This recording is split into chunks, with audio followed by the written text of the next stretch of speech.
Good morning, everybody. Hope everybody's doing well. Happy Monday. Another week, another opportunity to growth, another opportunity for greatness. Thanks for those that are sending in questions. Hopefully we're going to figure it out this week, how to have some extra part of the show that'll be just Q&A. So stay tuned for that. If you're noticing the beard is growing, for those that are paying attention. We're entering into a period of time called the 3 weeks, which is a period of mourning for the destruction of our temple. It's a big ethic in Jewish thought that your history shapes your destiny. It's very much what we're talking about here. How to balance yesterday and tomorrow, how to not forget the past. There's a lot going on. We've been speaking a lot about rituals and growth and change, and yesterday we started a whole new chapter, and I hope it's something that we can delve in together. It's really the linchpin between our minds and our actions. We have something, we have a tool that, if used correctly, can totally change the game of what's possible for us, can direct us very specifically in a certain area. But if it's used incorrectly, if it's misused, we lose one of our most powerful arrows in our quiver, and that's speech.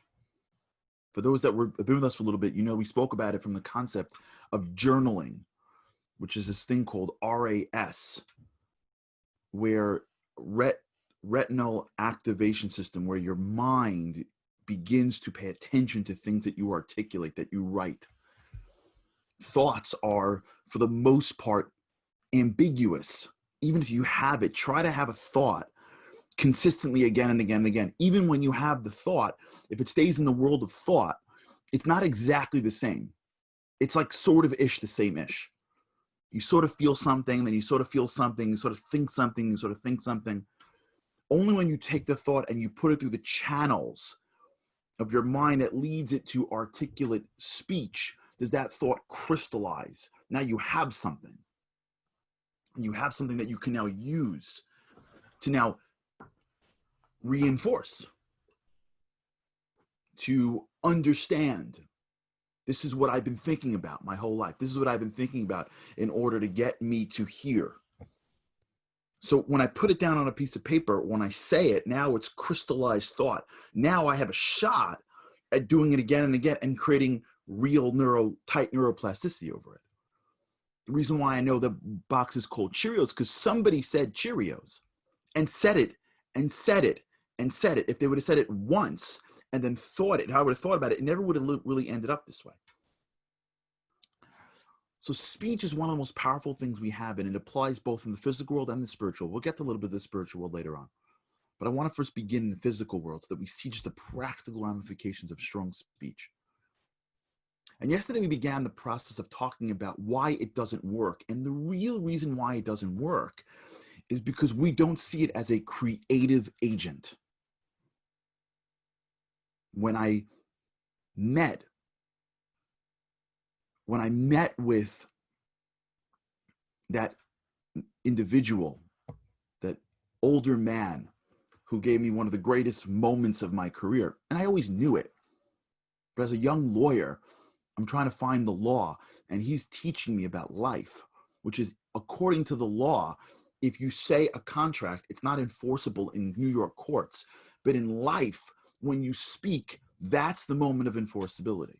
And if you think about it, it makes total sense, right? Why is it that if I take words and I write them down, then all of a sudden they become enforceable? So with regards to other people, yeah, what did you say? Fine. It makes sense in a court of law why we have to have an agreement as to what you said. If everybody walks in and says, he promised, it wouldn't work. But regarding yourself, when you speak, why is it any less enforceable than when you write down your words and squiggle your name? And this man taught me that, and for those who are tuning in now for the first time, check out yesterday's episode. This man taught me that my word is my bond, which means when it comes out of my mouth, it binds. That's what he meant. It's glue. My saying things is the moment of creation. That is a very spiritual way of seeing speech. God spoke and the world came to be. When I speak, it is at that moment that the world changes. It's not when I do the job. And this is, by the way, if you remember we spoke about earlier, about it's not when I lose the weight. It's not when I finish the project. It's not when I buy the gift. It's not when I show up. It's when I say I'm going to do it. And the question you have to ask yourself if we analyze this, when is the moment of creation in our lives? Is it the moment of speech? Or is it the moment of completion? So in a very physical way of seeing the world, it's the moment of completion. It's not done until it's done. Now, when you live in a world where you need other people to do things, fine. But when you're talking about my own responsibility, let's take an easy example of, let's say, weight loss. Of course, weight loss is complicated, but let's just use it because it's always the easiest thing to talk about. When do I lose the weight? When I say I'm losing 5 pounds or when I actually lose the 5 pounds? So it depends on how your perspective is. What's the bind? What's the moment when it happens? So physically, it happens when you're done. But regarding you and your integrity, when does it happen? It happens when you say, I'm going to lose the weight. Because you say, I'm going to lose it, and you mean it, it's as good as lost. You can bank it. Now, this, by the way, is one of the most important aspects of how we change. You see, the way it's supposed to be is when you have a moment of clarity, when you have a moment of understanding what's next, when you have a moment of inspiration, you now have to reset your life. You have to add a nuance. You have to add a ritual. You have to stop doing something. But if my speech has no integrity, then I have to wait until my brain has oriented a ritual, which can take a week, a month, a year, 10 years for me to actually have done it. But the minute I increase the integrity of my speech is the minute my speech binds. If my speech is my bond, then as soon as I see clearly what I have to do, I say it. And when I say it in my mind, in my body, it's done. That means I can redirect my life in a way that is much different. It's much closer to my mind than by me having a thought, my speech being basically meaningless, having to rely on a ritual, which then changes my brain, which can take weeks. And along the way, I have tons of pitfalls. That's one of the reasons why we don't change is because we don't have an agent that binds us, that commits us. You ever have this in your life where you're like, I want to go do this, I want to do that, or you buy a home when you first get married that you can't afford, or you have a child before you can afford that child, let's say, but you've committed to taking care of that kid or to that home or to that person, and so now you have no choice but to go up and make it work, and you find a way to make it work because you have to dig into that piece of yourself that is there, but we don't have to go to because we don't like being uncomfortable. The only reason why I went there because I committed. This happens so many times with organizations. I can't count how many times that I've been part of some project or organization where they put a date out for an event. And as the event gets closer, it looks like not a lot of people are going to show up. I don't know if you've had the same experience. But they've already committed and they can't pull it back. And they want to pull it back, but they can't. It's too late. The ads are out. It's all over social media. They're stuck. And they're like, well, we didn't get a lot of RSVPs, and I don't know if it's going to raise enough money, and maybe it's not worth it. We'll be embarrassed. And if they could, they would pull it back, but they can't. They've committed. And when they committed, they have no choice. And it's supposed to be like, it's not going to work. They like double down their efforts. They push harder. They make more phone calls. They reach out to people. And lo and behold, the event works out great. And at the end, they go, you know what, it's good we did it when we did it.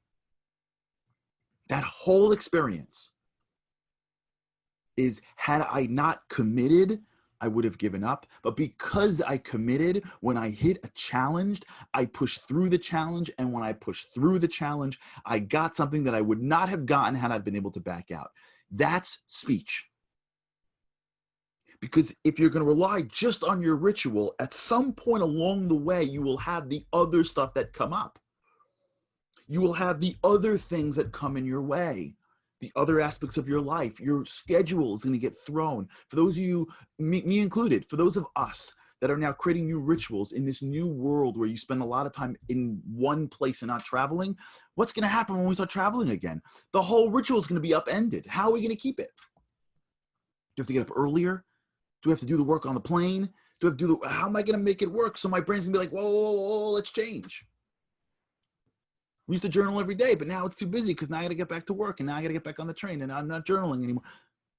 So when all you have is thinking and action, along the way between thinking and action, a lot can go wrong.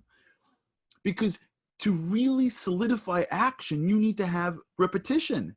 And repetition needs time depending on your ritual. So along the way, you can be well-intentioned, but along that way, you can theoretically have a moment where the ritual starts to change. And what are you holding on to? You have plenty of neuroplasticity that's holding you in a new direction. But when you put in the game speech, and when your speech binds, that means you've created, you've employed a creative mechanism that says, I've committed to this. It came out of my mouth. And the only way I'll change, so to speak, is if I could match. Of course, if you make a mistake, you make a mistake. We can always adapt. But there's making a mistake and redirecting. And then there's not having stamina to get it done because you haven't committed. And when you have strong speech, you've committed. And it's the commitment to something before you're doing it and while you're doing it that's going to hold you to the end. Speech is the moment of creation. Finishing the product is the moment of completion. The inception takes place when you speak. You can give birth to something so that the world knows that it exists 9 months later.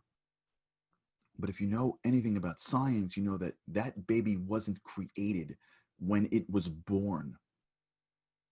There was an inception moment.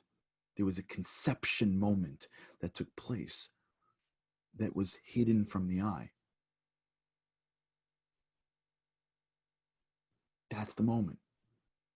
And when I allow my speech, whether it's in my mouth or when I write it down, when I allow my speech to change me and to commit me, now I'm stuck.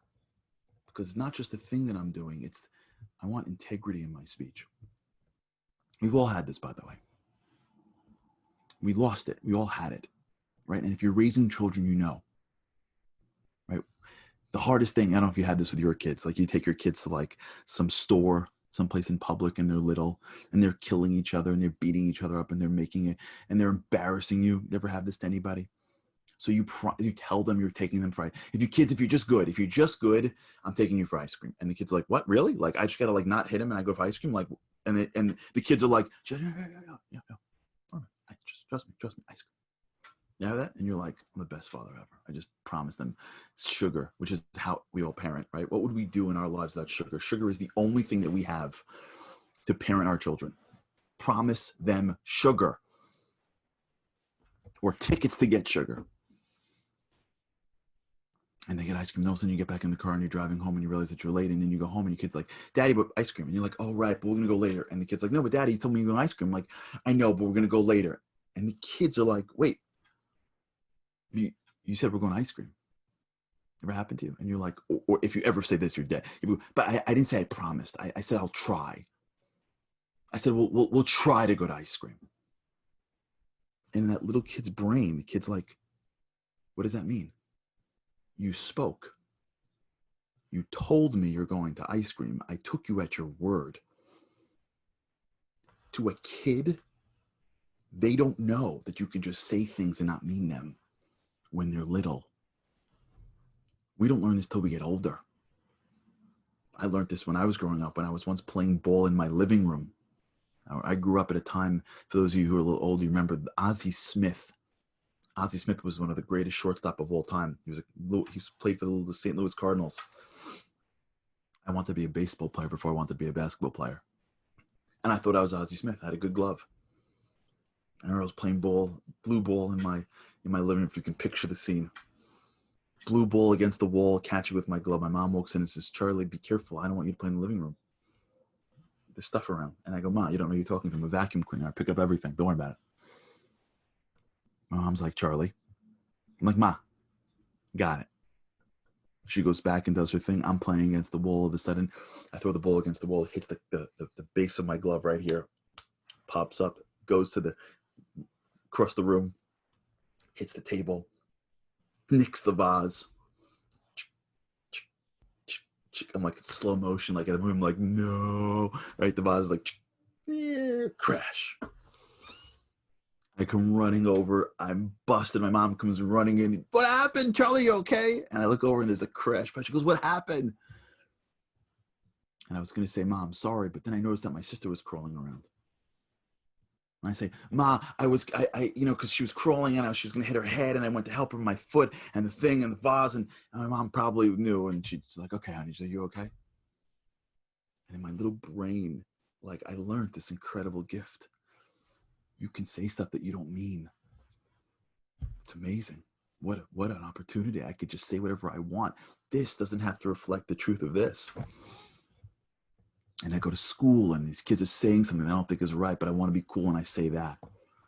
And then I don't bring in my homework and the teacher's like, well, what about your homework? I'm like, I'm so sorry. We had a thing last night. She goes, do it tomorrow. I'm like, oh my gosh. Then I get older and there's some teacher I need to impress or some professor so I'm like, oh my God, you're so funny. And then, and the guy's like, yeah, he really likes me. A friend of mine who said to me once, he was a judge, said to me, the hardest part about stepping off the bench is realizing that you're not funny, right? Because everyone laughs at the judge's jokes until he's off the bench and then no one thinks he's funny.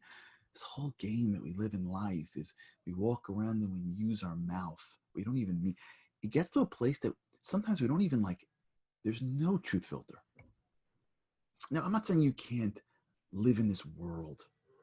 I'm not saying there isn't some level of value in complimenting someone where they don't deserve it to make them feel good. There's plenty of that.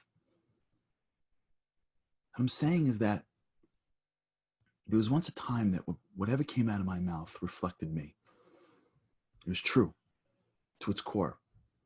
If I said I'll meet you at 8, I'll get there at 8. I don't mean I'll get there in the same day where 8 falls out.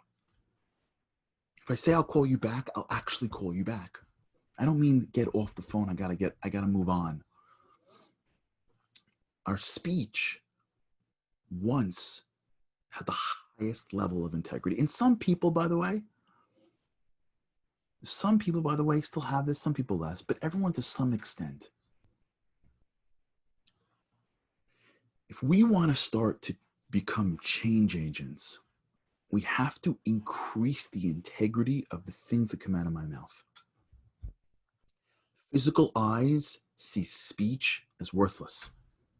Say whatever you want, doesn't matter, just speech. It is what it is, doesn't mean anything.